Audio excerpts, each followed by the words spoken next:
Israel या hexagon security framework मध्ये याचे बेनिफिट भारताला मिळतील अशा पद्धतीचं क्रिटिकल टेक्नॉलॉजी असेल, आयरन डोम असेल किंवा इतर लष्करी साधन सामुग्री इस्रायलकडनं भारताकडे मिळेल आणि म्हणून भारताने या हेक्झागॉन सिक्युरिटी फ्रेमवर्क मध्ये यावं यासाठीची गेल्या महिन्यापासून त्याच्यावर चर्चा सुरू आहे आणि ती चर्चा कार्यान्वित होत असताना आता या पद्धतीचं हे वातावरण निर्माण झाल्यामुळे संपूर्ण आखाती राष्ट्रांचे जवळपास आपल्याकडे 80 लाखापेक्षा जास्त भारतीय त्या ठिकाणी अडकलेले आहेत. त्याचबरोबर इथे सर्वात महत्वाचा जो प्रश्न आहे, इराणच्या काही लिमिटेशन्स आहेत.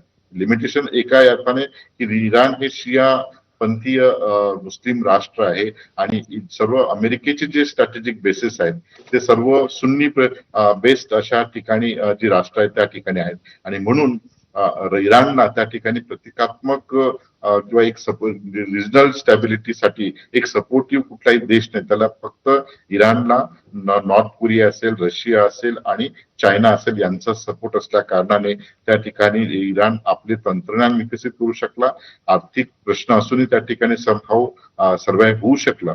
परंतु इथून पुढे आता सर्वात म्हणजे या वेस्ट एशियामध्ये सिंगल हँडेडली इस्रायलचं वर्चस्व प्रस्थापित होऊ नये, त्या ठिकाणी अमेरिकेचं वर्चस्व प्रस्थापित होऊ नये म्हणून चीन शांत बसणार नाही. चीन आणि रशिया या ठिकाणी पुढील काळात वेगवेगळ्या पद्धतीने याला स्ट्रॅटेजिकल सपोर्ट देतील आणि आंतरराष्ट्रीय पटलावर एक नव्या संघर्षाची ठिणगी ऑलरेडी आलेली आहे. परंतु याचे परिणाम जागतिक पटलावर अधिक तीव्रतेने आपल्याला पाहावयास मिळतील. नक्कीच याचे परिणाम आता पुढच्या काळात कसे पाहायला मिळतील हे जाणून घेणं महत्त्वाचं असणार आहे. पुन्हा एकदा देवळणकर सरांकडे मी जाते. सर, आपण काल पाहिलं की इराणवर हल्ला झाल्यानंतर इराणनं प्रत्युत्तरादाखल आखाती देशांवर मोठे हल्ले केले. मग ते UAE असो, सौदी असो, कुवेत असो, या सगळ्या ठिकाणी मोठे हल्ले करण्यात आले. काय यातून इराण सांगू इच्छितोय? इराणला काय यावर हल्ले करण्याची वेळ आलेली आहे आणि यामुळे या एकूणच परिसरावर किंवा पश्चिम आशियावर कसे परिणाम होत आहेत या युद्धाचे?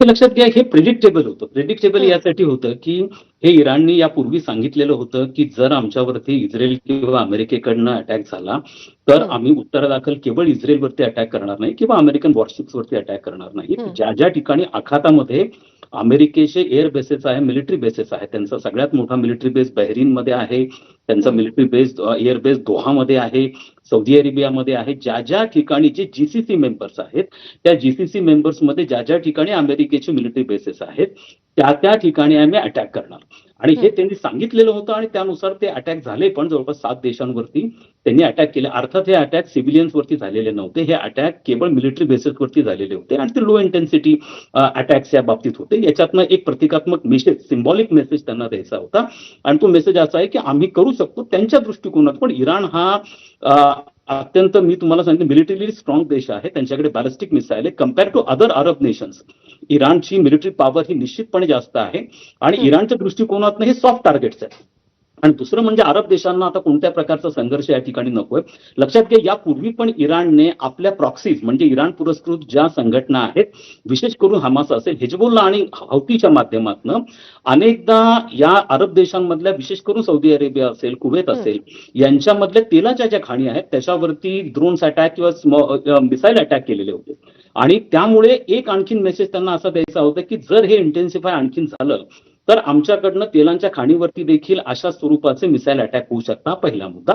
आणि आता जसं खरे सरांनी ज्याचा रेफरन्स दिला तो म्हणजे स्टेट ऑफ हॉर्मुझचा. स्टेट ऑफ हॉर्मुझच्या बाबतीमध्ये त्याच्यावर जरी 3 देशांचा कंट्रोल असला तरी इराणचा कंट्रोल, विशेष करून त्याच्यावरती जे ऑइल टँकर्स तिथनं पास होतात, ऑलमोस्ट लक्षात घ्या की हा जो अमेरिकेचे प्रामुख्याने मित्र देश जे 2 आहेत, दक्षिण कोरिया आहे, जपान आहे, आता हा जो मार्ग आहे हा प्रामुख्याने स्टेट ऑफ हॉर्मुझ मधनं हे इंडियन ओशन मध्ये येतात, इंडियन ओशन मधनं बे ऑफ बेंगॉल मध्ये जातात, बे ऑफ बेंगॉल मधनं मलाक्का स्ट्रीटच्या माध्यमातून साऊथ चायना सी मध्ये जातात, साऊथ चायना सीच्या माध्यमातून स्ट्रेट ऑफ तैवान मध्ये जातात आणि मग पॅसिफिक ओशन मध्ये चालले जातात.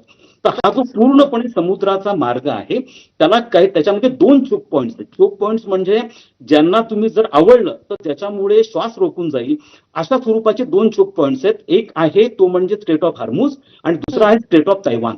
या 2 ठिकाणी जर तुम्ही व्यवस्थितपणे हे जर सगळं अडवलं गेलं किंवा त्या ठिकाणी तुम्ही प्रेशर टाकलं तर स्वाभाविकपणे जी ऑइलची सप्लाय चेन आहे ही ऑइलची सप्लाय चेन पूर्णपणे डिस्टर्ब होऊन जाते.